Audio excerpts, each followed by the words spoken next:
welcome to Bearded Meeple. Some games, it's simply, I do my thing, you do your thing, I do my thing, you do your thing.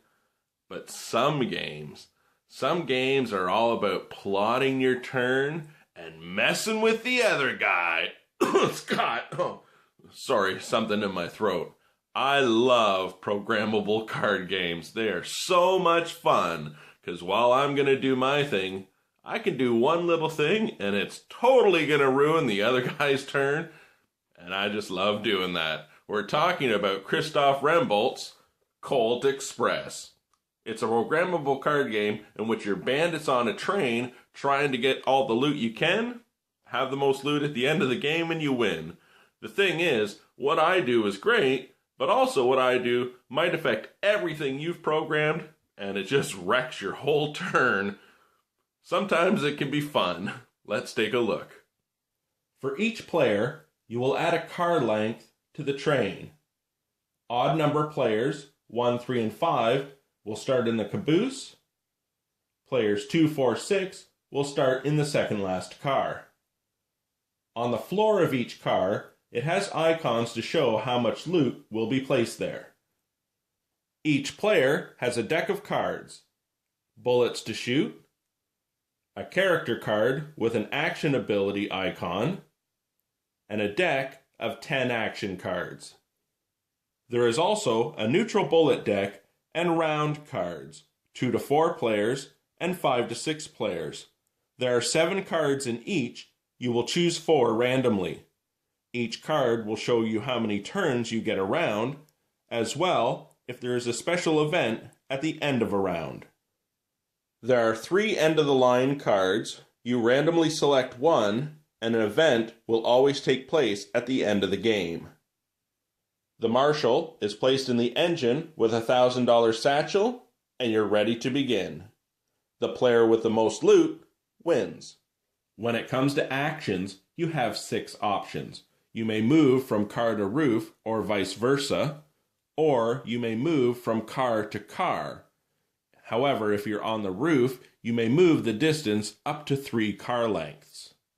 If you decide to rob the cabin, you simply take a loot of your choice and add it to your stash. If you decide to punch someone, you take one of their loot of your choice, they drop it on the floor, and you move that player to one car adjacent of your choice.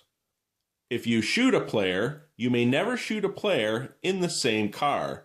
They always have to be 1 car length away.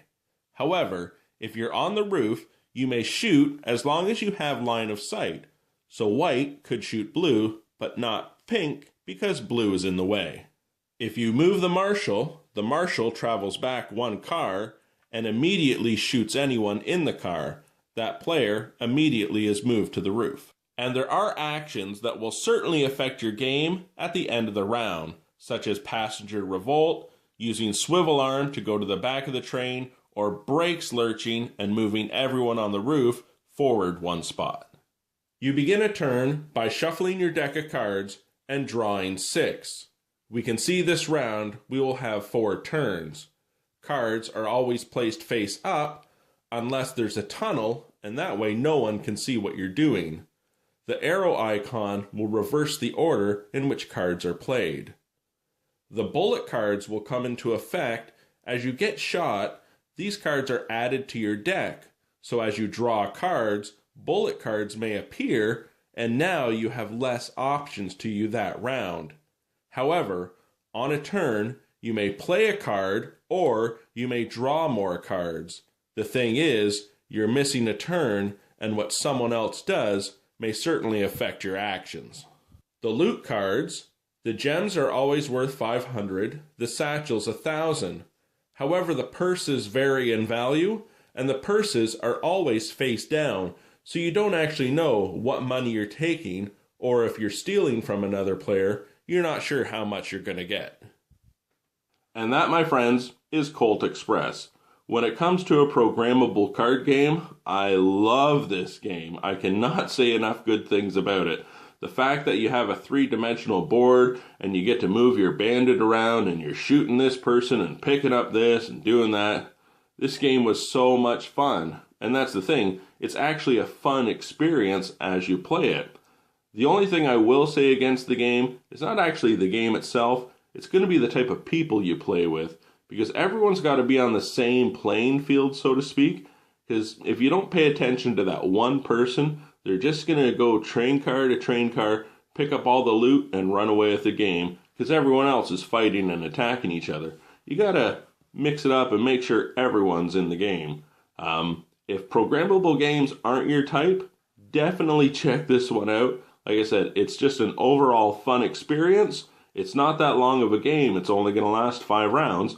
I really do hope you check it out, and I'll talk to you again soon.